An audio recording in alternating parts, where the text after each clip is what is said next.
I spent all morning trying unnecessarily to calm my nerves.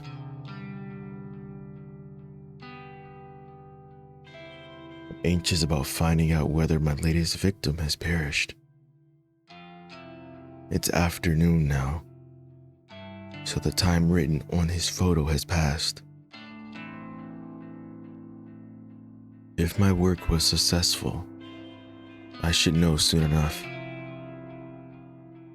I've already set up an obituary news alert on my phone to keep me informed. Instead of sitting at home all day and waiting for my phone to go off, I decided to visit an old favorite hangout. Public libraries don't get the credit they deserve in this age. They're quite calming, soothing. I can sit there for hours for free and just get lost in different worlds. Plus, they always carry works by my favorite authors. Sometimes librarians are even kind enough to recommend titles that might fit my taste. I don't feel judged here. Nobody looks at me, mocks my clothing or my makeup. Nobody looks at me and asks if I've had enough to eat lately. Nobody makes fun of me, that lonely girl in the corner, reading Lovecraft and calmly stroking her hair.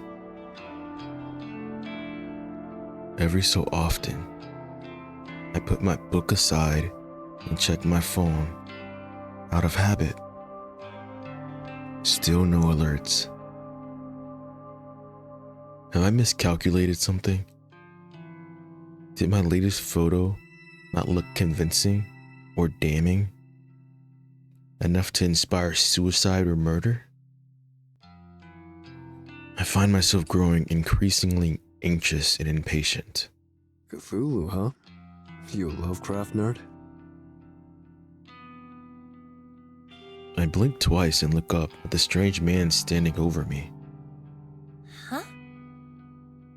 Sus, didn't mean to interrupt. Notice you're reading Lovecraft. Huh, in Japanese too. Didn't know this book had been translated. Yeah. My English isn't great, so I read the translated versions. That's mad. Do they translate esoteric names? Can't imagine Cthulhu being easy to write in kanji. Well, it's written in katakana, so... Course. Kojiro. Then extends his hand, and I can't tell if he wants me to shake it or pass him my book. What? She's so socially awkward. It's a handshake. I'm Kojiro. You? Noriko. Kurosawa. Nice. Just Kojiro for me. No last name.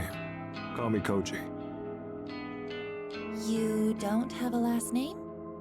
Used to. Lost it. Fire, you know. I'm just Kojiro now. He lost his last name in a fire. This guy is weird. His clothes smell like they've been stashed in the back of a closet for a decade or two. His face is unshaven, and his eyes are scarily clear and focused, despite being masked by a pair of thick glasses. Didn't mean to keep you. Soz again. I'm looking for Nobel Sinclair. He around here? I mean, I don't know. Who? Writer guy? Did that book about befriending the dead? The librarian told me to check these shelves. Sorry, I don't really know. No worries. I'll find him. You know, you look like the type who'd enjoy his books. Not to judge you by your cover. This guy got like a million pickup lines. Need a strong stomach, though. Messed up shit. As much as I hate to admit it, this stranger has captured my interest. How messed up are we talking? Well, his first book describes dressing up corpses, taking them to dinner. Goal is to not get caught out. Bad, right? Like something out of that American movie, Weekend with Bernard? Or something like that. Second book goes nuts. Main character fills the school classroom with bodies, all dressed up as students. Runs lectures and records them, puts them online. Best part? No one can figure out if these books are fiction. Internet says Nobel Sinclair actually did these things. Says he's doing time now, writing these books as a confession. Interesting. Right? It's deranged. Makes for a good bedtime reading. Huh. You on noise? Well, of course you are. Yeah. You? Yeah, at Koji Koji. Add me if you like. We can talk shop. I'm gonna find Nobel. Wish me luck. Without so much as a glance back at me, the man walks away. I try to return to reading, but that whole conversation just replays back in my head. What a bizarre encounter. Maybe I'll just head home for today. Being here has helped me calm down. But I am still eagerly anticipating the fate of my victim. Besides, I have to admit that I'm growing a little hungry. Maybe onigiri? A rice ball from the convenience store?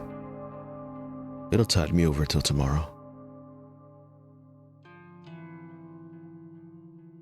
I gather my things and stand up, letting out a little whew as I stretch my muscles. As I head towards the sliding doors to leave the library, a little alert sounds from my phone. I guess she got it.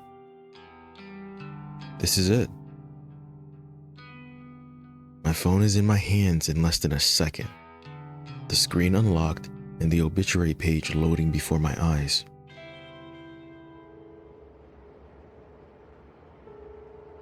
Article posted online. 2:39 p.m. Keywords found 3. Mr. Accident. Numerical data range 20 to 30. Image found, yes. Saturday, May 30th.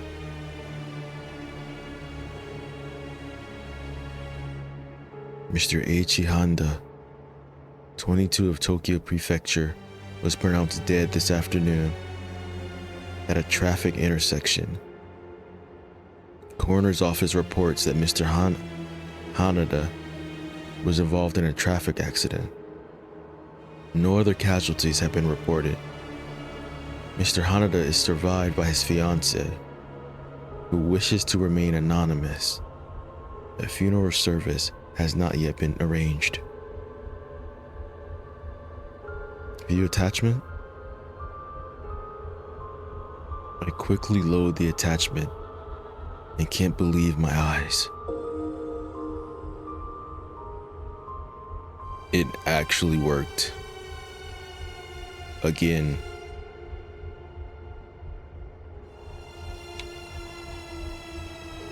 The photo is the exact same one that was sent to me through Corpse Girl's website. There can be absolutely no doubt this is my latest victim. I've done it again. My breathing starts to quicken, My cheeks begin to grow hot. I know from experience that if I don't get somewhere private and quickly, I may very well make a fool of myself in public. I quickly glance around the library for a sign pointing to the restroom. As soon as my eyes settle on it, I dash towards it. Swerving between bookshelves and through narrow aisles. There's one door for a unisex bathroom, an unremarkable beige portal. The muscles in my thighs are tightening, and I squirm as I reach the door. My hand grasps the cool metal handle and presses down, only to be met with an immovable resistance. It's locked. There's a sign on the door, a notice that I completely ignored in my haste. Closed for cleaning.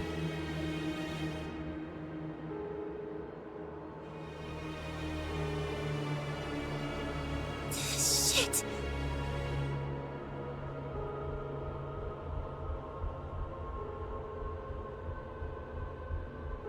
I curse, despite my best efforts to keep a low profile. My head turns frantically, looking for somewhere, anywhere, that I can sit down and remain out of sight for a while. My body reacts erratically to my latest success. Yo, you busted?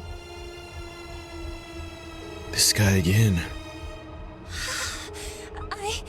I need to use the restroom.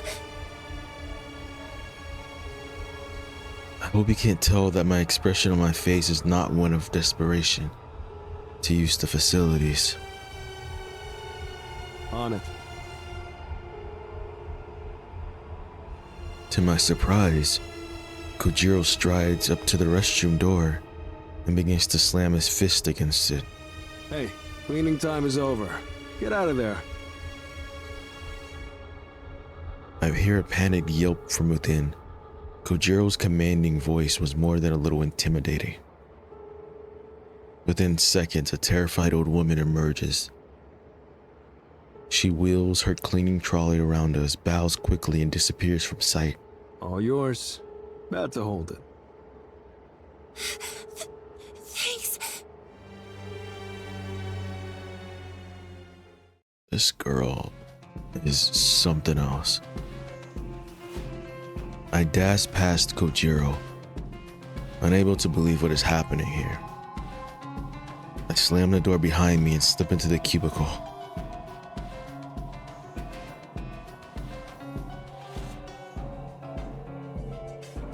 As soon as I sit atop the toilet's lid, my legs begin to shake uncontrollably, and I have to lean back to steady myself. Heiichi Hanada is dead, killed in a traffic incident.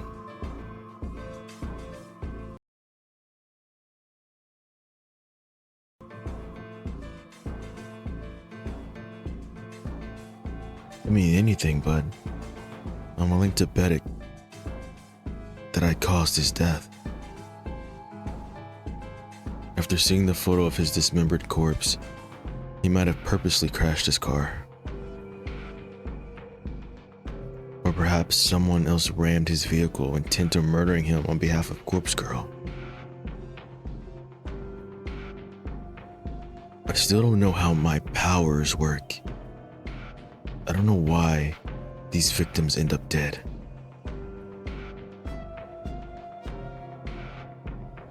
But the cause of death ultimately doesn't matter. What matters is that Corpse Girl is victorious once more.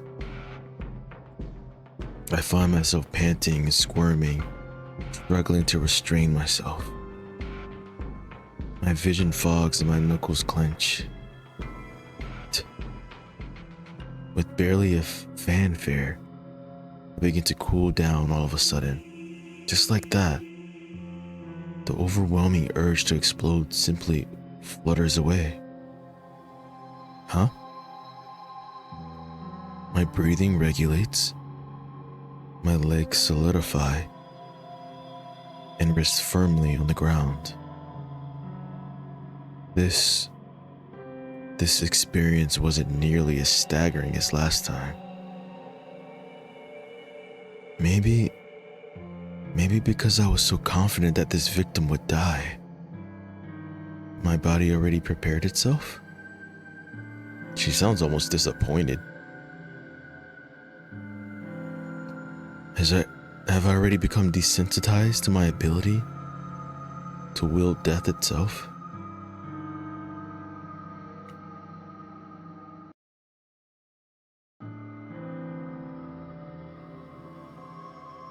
I won't pretend I'm not disappointed.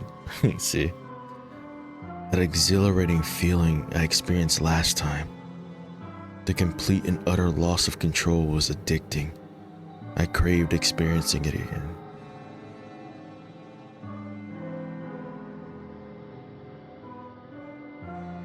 Still, I need to remind myself of the most important thing. I fulfilled the request issued to Corpse Girl. That's 2 new victories in a row. 2 victories in a single week.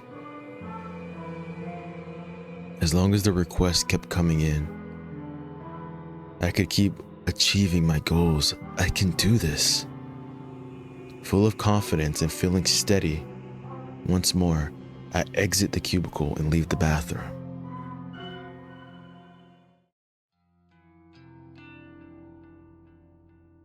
The strange man, Kojiro, was waiting for me at the end of the aisle. You good? Yeah. Hey, thanks for... I really needed the bathroom.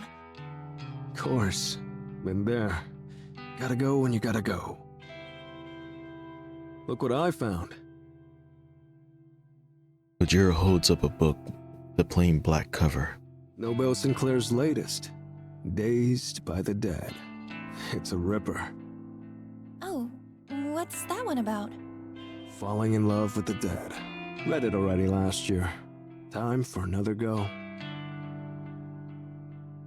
Oh, here.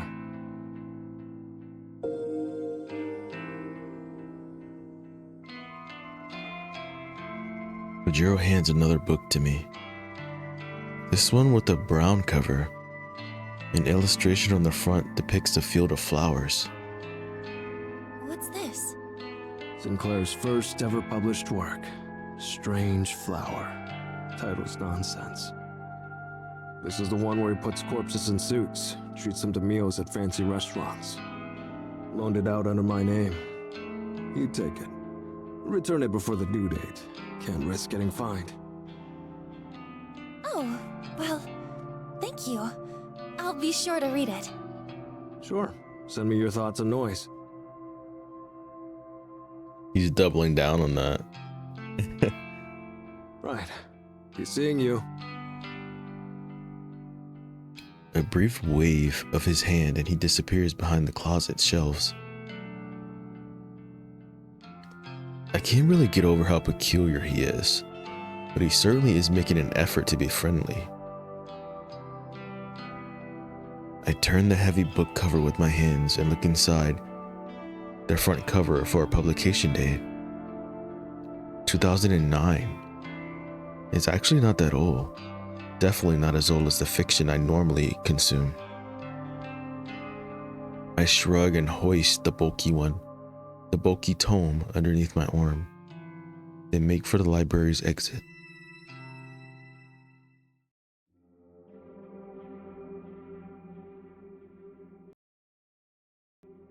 Feel uncommonly hungry on the way home. So much that I decide to stop by a restaurant and get some dinner. I wonder if killing stirs my appetite. That shouldn't even be a thought. Like, that's crazy. I wonder if killing makes me hungry. Oy, oy. I often pass this establishment when I exit the train station in Akihabara. It's an old venue that serves traditional Japanese food as well as popular dishes, Western dishes. To say that I've always been curious about eating here would be accurate. I've been working hard lately, achieving my goals. I can afford to treat myself to a cooked meal, right? Find it so hard to justify that. I'm even going to eat at a booth tonight. Another rarity for me. A waitress guides me to an empty booth and I slide in before looking at a menu. The house specialty, according to the menu in my hands, is grilled eel. Not exactly my favorite, in fact. Seafood of any variety doesn't sit well in my stomach. I decide to pass on the specials and order something I know I can digest.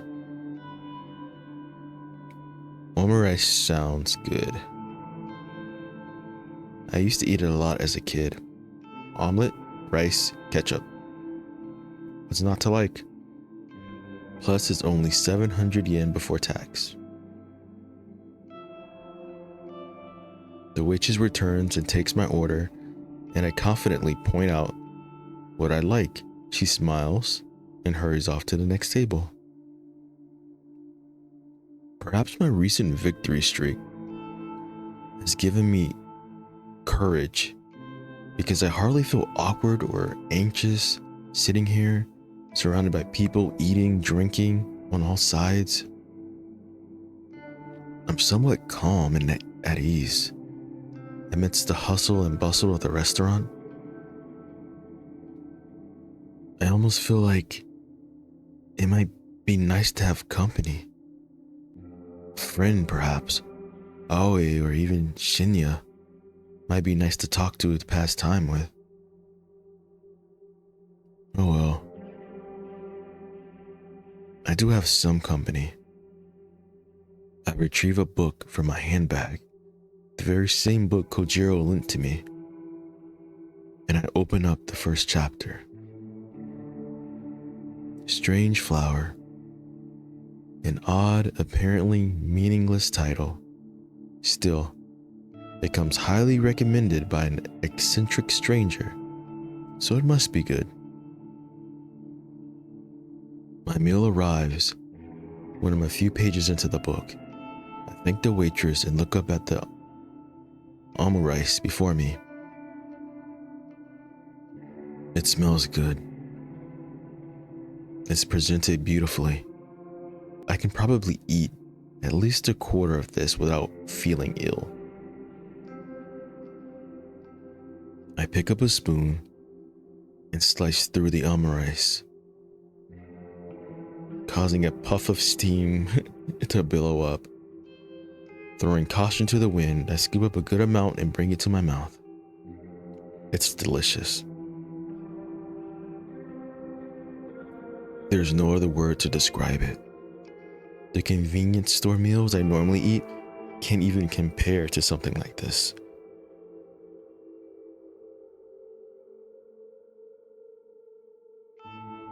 The egg is soft, the rice is fluffy, and there's just enough ketchup along the top. I take a second mouthful, then a third. I can't help but giggle a little as the thought of myself sitting here eating like a normal person. All the people around me probably think I'm a normal person. Just a girl sitting at a restaurant, eating her dinner. Another quiet giggle escapes my lips, and I gently dab my mouth with a napkin.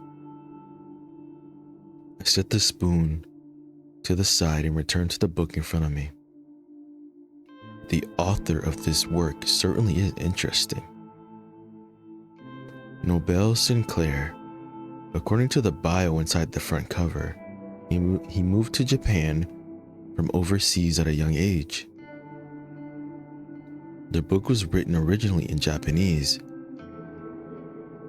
It's not a translation, but even so, the writing style is quite unusual. I can't quite put my finger on it, Something's very strange about it. Maybe it's the lack of complex kanji used throughout. Everything is written rather simply in hiragana, almost like the intended audience is elementary school kids. But that can't be right. The themes contained within are truly disturbing. Maybe the author just doesn't have the greatest comprehension of writing Japanese.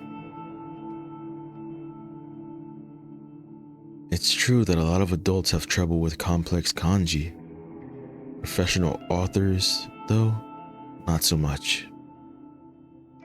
Anyway, it's not like it matters much to me. The book is interesting enough to keep me turning the pages.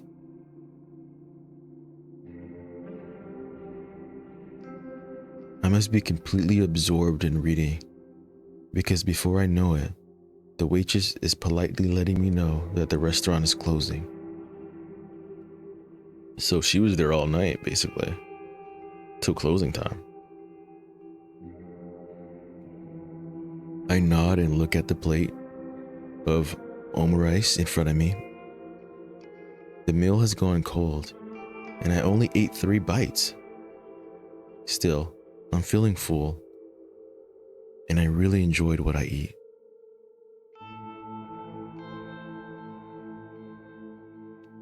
She really enjoyed what she ate. She ate 3 bites.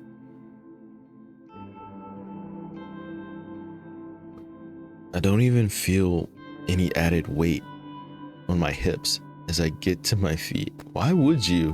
What? That's definitely a positive thing. I stretch my arms and legs, put my book in my bag, and offer the waitress some money along with the bill.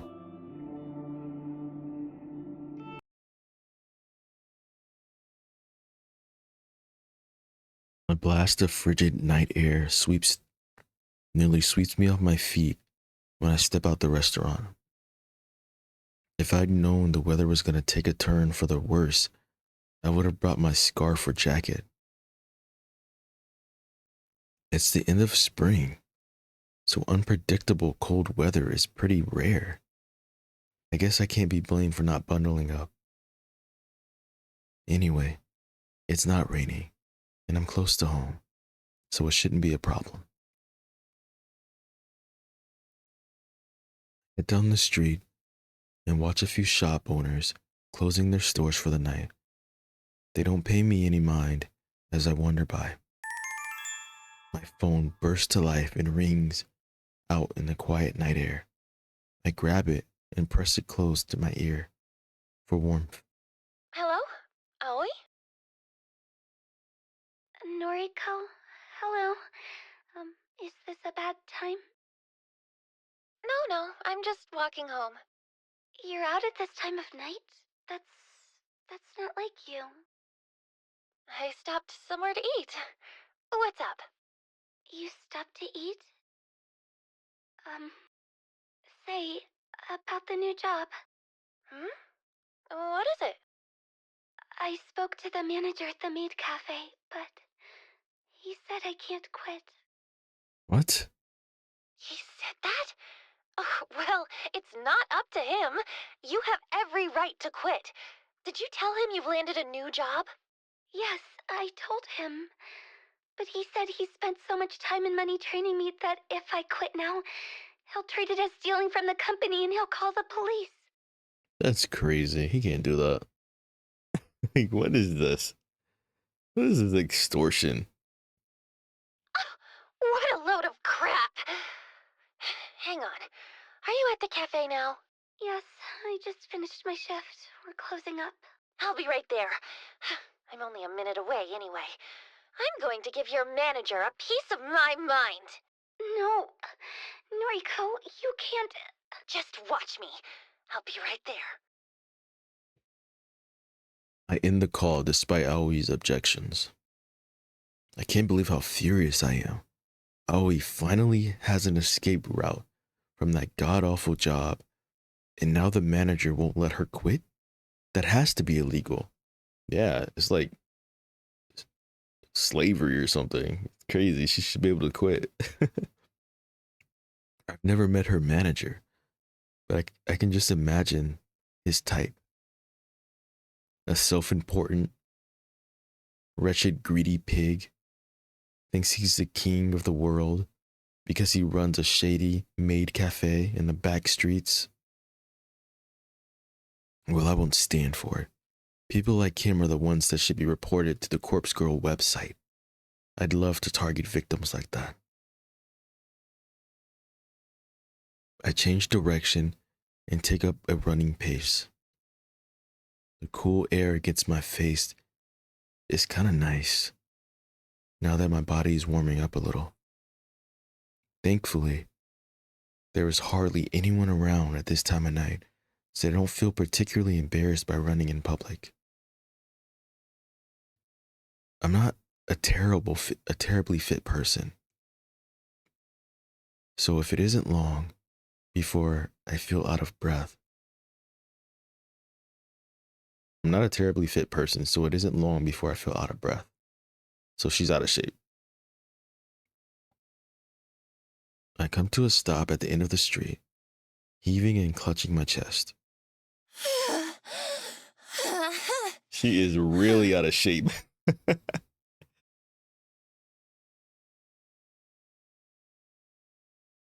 I was not expecting this. She's... Okay. Deep breaths. I'm okay. Deep breaths. Deep breaths, Noriko. It's okay.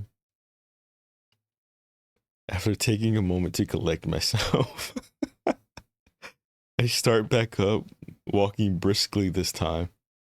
I can see the maid cafe illuminated sign ahead of me. I approach the entrance and read the neon board.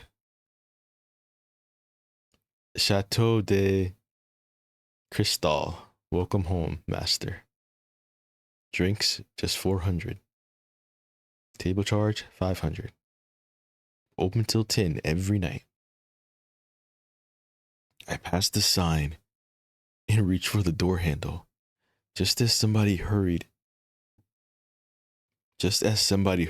throws the door open and emerges. Noriko? Oh, it's her. Aoi, told you I'd be here. Yeah, we come to set you free. I'm really glad to see you. Maid outfit. Aoi gives me a brief wave. She fidgets nervously and straightens her ruffles. Let's look at her outfit. Okay. I can't believe you have to wear this ridiculous outfit. Yeah, but the costume isn't the worst part of the job. I know. Listen, is your manager still here? Aoi hesitates, then shakes her head sadly. You just missed him. There are only a few girls inside closing up. Damn it. I really wanted to give him a piece of my mind. Noriko, it's fine. I can continue working here. It's not so bad. Hell no! Don't even pretend it's okay. This place is torturing you. You have that customer that always gropes you, and now your manager is controlling you? I won't stand for it, and you shouldn't either. But what can I do? I'm honestly stumped by the question. In all my hastiness to get here, I never even thought through a plan for Aoi. Damn it. That heartbreaking expression on her face. I just want to grab her and hug her and tell her it's going to be okay. So why can't I? Aoi. Hmm? I know you don't feel like it, but you're the strongest girl I know. All the shit you've dealt with over the years, all the shit you're still dealing with. You're brave, whether you know it or not. My issues pale in comparison to yours, but you still get up each and every day and do your best. I'm proud of you, and and I want to make things easier for you. Come work with me at Temujin. Just leave this place behind. Forget all about it. Noriko. You're my best friend. You always will be. Even if we can't be anything more than that, I'm happy just having you in my life. What does that mean? I'd do anything for you, Aoi. I hope you realize that. Even if we can't be. Is that something she wants? Is that what she's saying? Of course. I know. Thank you, Noriko. Let's get out of here. It's really late. Come back to my place. You know I can't. All my things are at home, and I need to check everything first. Otherwise... I nod calmly. I understand. I can't push her too much. Don't worry. I get it. And the thing is, I can't just run away from this place. That stalking customer, he knows where I live, and, well, if I stop showing up to work, he said he'll visit me at home. Oh my gosh. Are you serious? Why don't we go to the police? I can't do that!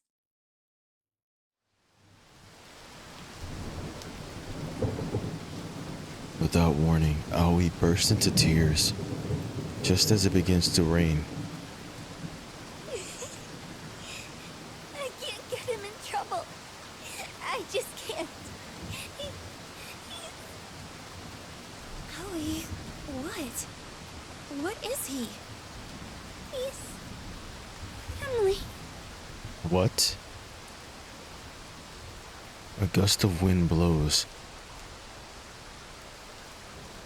down the narrow street, causing my hair to whip wildly in my face.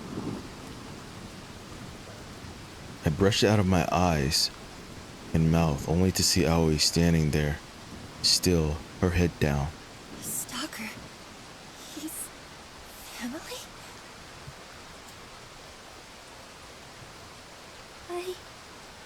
I could never bring myself to tell you. But surely you must have wondered why I've put up with it for so long. I don't know what to say. I'm stunned. You're putting up with it because you don't want him arrested. Yes. If he goes to prison, the rest of my family will disown me. And I'll truly have no one. You have me. You know what I mean. I'm just going to go home for tonight. Thanks for coming out to see me, Noriko. That is so weird. What? Aoi turns on her heels and strolls away, the click-clack of her shoes against the wet pavement echoing throughout the street. Aoi. She doesn't hear me breathe her name as she disappears into the darkness. That poor girl. There has to be something I can do.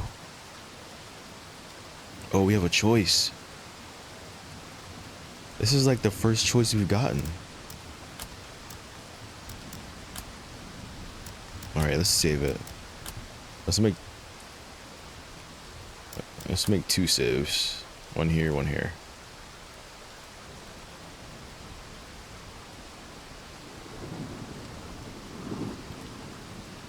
I mean, we're going after her. I can't let her go. I can't let her just walk away as sad and helpless as she is. My legs lurch forward of their own volition, propelling my body through rain-soaked street. Aoi! Aoi, come back! My shout echoes through the night, my weightless words falling through the air like the very rain that patters against my face. Aoi's silhouette is just out of reach. If only my weak body could pick up its pace, I might be able to reach her before she fades away. Stop!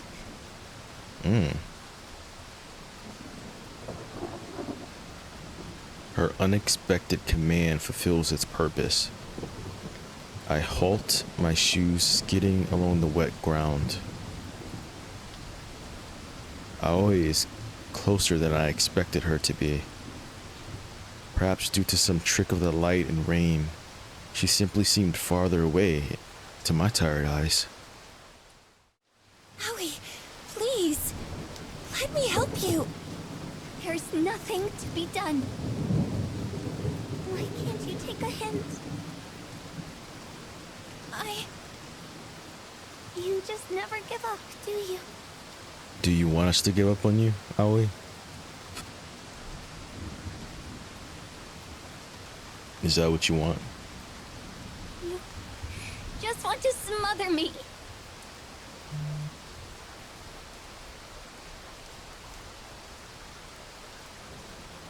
You don't trust me to handle things on my own. That's not it. I just care for you so much. I know that. You think you haven't made that clear in the past? Rarely have I ever seen Aoi this angry.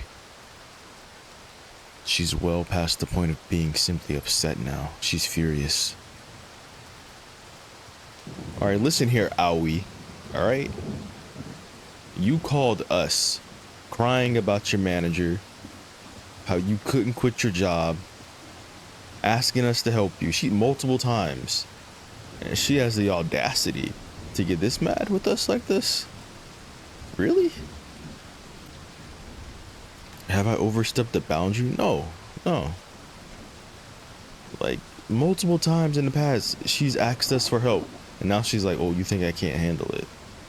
You're not my guardian angel, or my savior, or whatever. We're not trying to be. We're trying to be your friend. This is my life, Noriko. It's not your sick fantasy, where you swoop in and act like my knight in shining armor. Howie, Shut up! Just shut up! You always take it one step too far. Just leave me alone. I can't get another word in before she vanishes into the night. I reach a hand out into the darkness, like some foolish attempt to stop her. But I know it's pointless. She made her thoughts perfectly clear. She doesn't need or want my help. Even if she cares for me, she doesn't love me in the same way I love her. And I don't think she ever will. I sigh and look up at the thick cloak of clouds above. The rain continues to fall.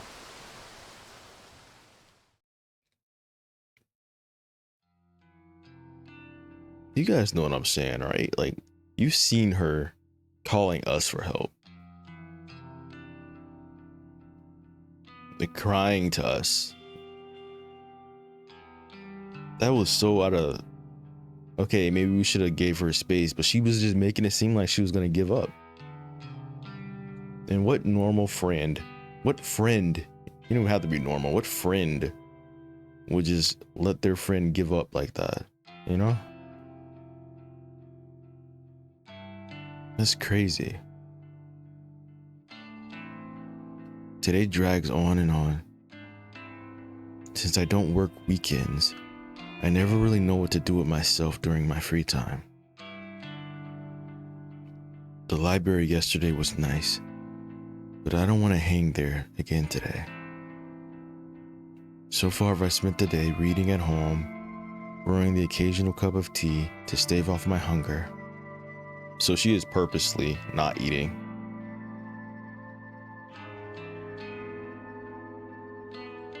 I keep checking my phone, but Aoi hasn't replied to any of my texts. Even when I call, she lets it go to voicemail.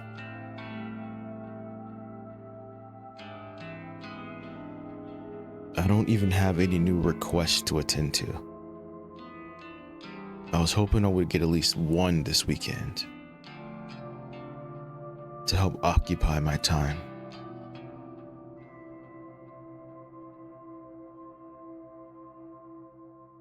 I take a break from reading Strange Flower.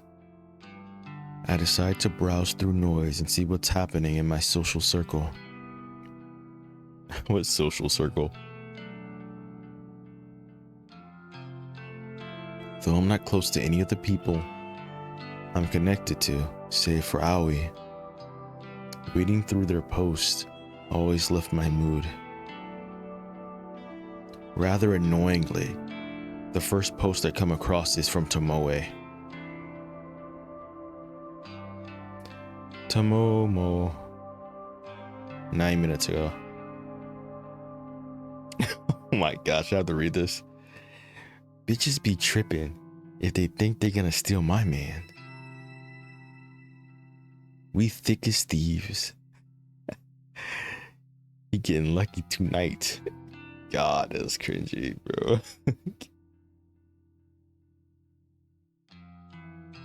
The gargled post is accompanied by a photo of her and Shinya getting cozy together. Shinya looks a little nervous. I would be willing to bet that Tomoe is the first girl he's ever snuggled like this. I wonder if he's regretting getting together with Tomoe. I can't quite figure out why he's so interested.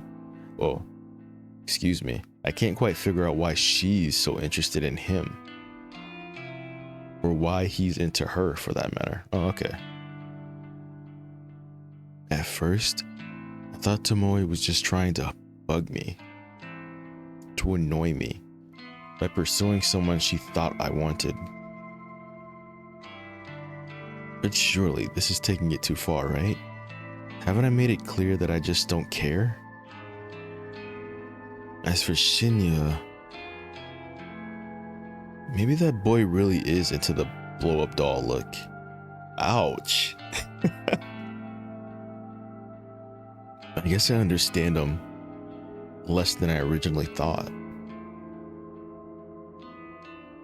I noticed that I've been frowning while looking at Tomoe's post. So I decide to slam my finger down on the thumbs down button.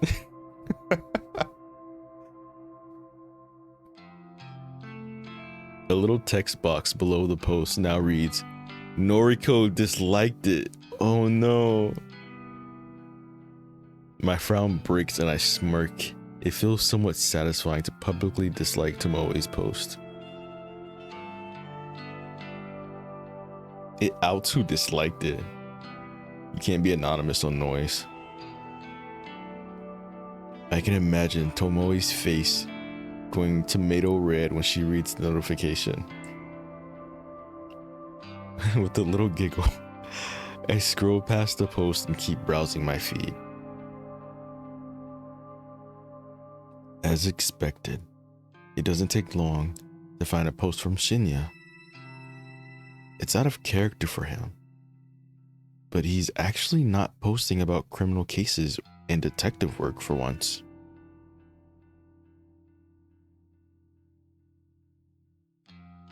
Shinya with a capital S. Fujikawa, 13 hours ago. I never believed in love until I met her. Oh, here we go. She swept me off my feet and showed me how to become a better man. She makes me want to be the best person I can be. My heart goes out to my darling Tomoe. 2 days together and counting. Bro, 2 days. Come on, man. I look forward to every day because of you. Damn. Thank you. I involuntarily gag and continue scrolling. She's a trip, man. Nothing else in my news feed really compares to those two.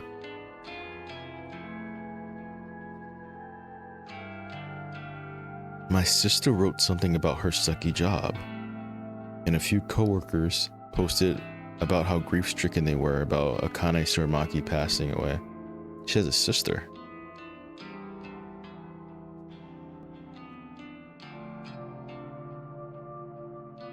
Akane Suramaki, followed closely by Eiichi Hanada, and long before them both, Ruri Hatana, the one who started it all.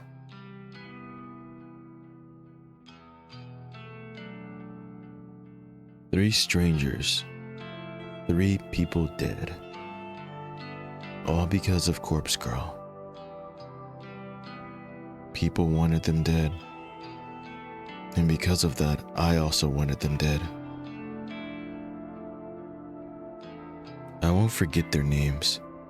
When Corpse Girl rises above the muck and filth of this world and becomes truly famous, I'll share a toast to their memories.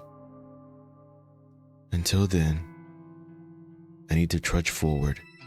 I need new targets, new victims, to launch Corpse Girl's name into the stars.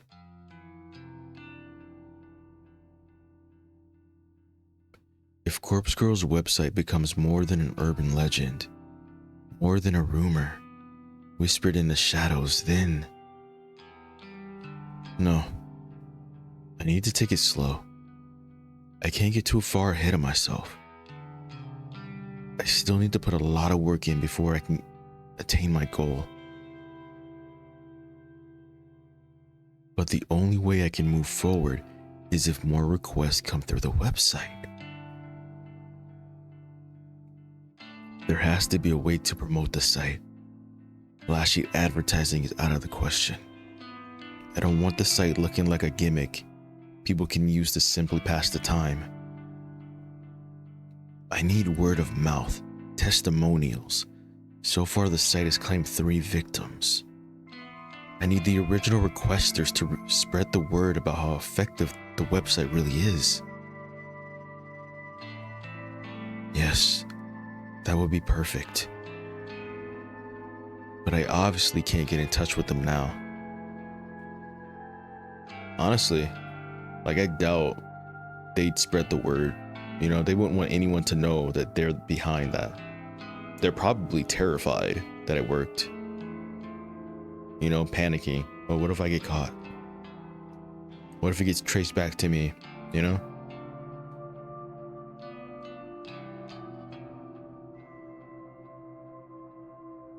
They remain anonymous when they request a death. No one would willingly put their contact details when doing something so shady. Yeah. I sigh and scratch my head thinking that this won't do me any good. Maybe I should come back to it later. I reach for my laptop sitting on a couch next to me. Maybe I'll just take one more look for a new request. You never know, right? I log into the administration panel of Corpse Girl's website and check notifications. One new request.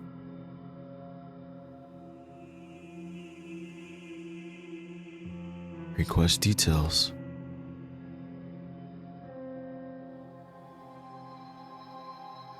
Victim's phone. Downloading image. Wait, 3:31. This was submitted a few minutes ago. What are the chances I would check the incoming request so soon after receiving a new one? My heart begins to race as the attached photo downloads to my computer. I'm excited about the prospects of working on a new request for the rest of the evening. Who will be the poor sucker that succumbs to Corpse Girl's whims? Will another beautiful corpse be left in my wake? Oh.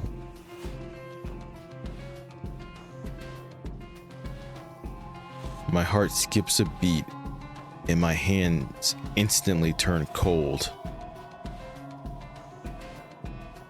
What the hell? A photo of myself appears on the screen. It's the very same image used for my company ID tag. I'm not smiling in the photo or in real life.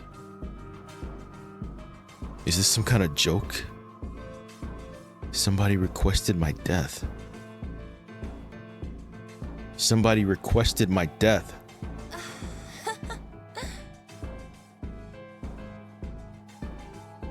Somebody wants me dead?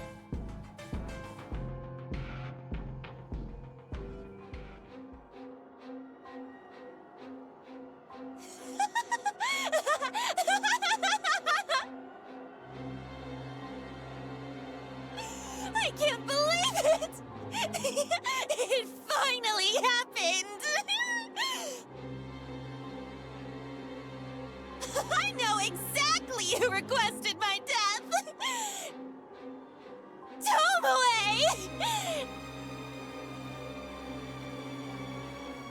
That stupid, vapid bitch! Tomoe Watanabe. The one person who hates me more than I hate myself. Of course, she is the one who uploaded my photo. Of course, she wants Corpse Girl to take care of me. She's been looking for somebody to test the website on. Her noise post from the start of the week confirms that. And she's been getting increasingly obsessed with tormenting me lately.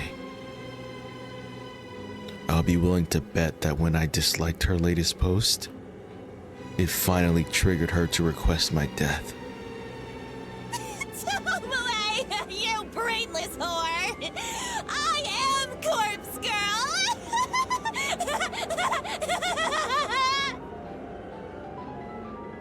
In a fit of manic laughter, I set to work dismembering my photo. I'm going to make my corpse look so realistic that she'll think she really succeeded in getting me killed. And then when her guard is down, Yeah!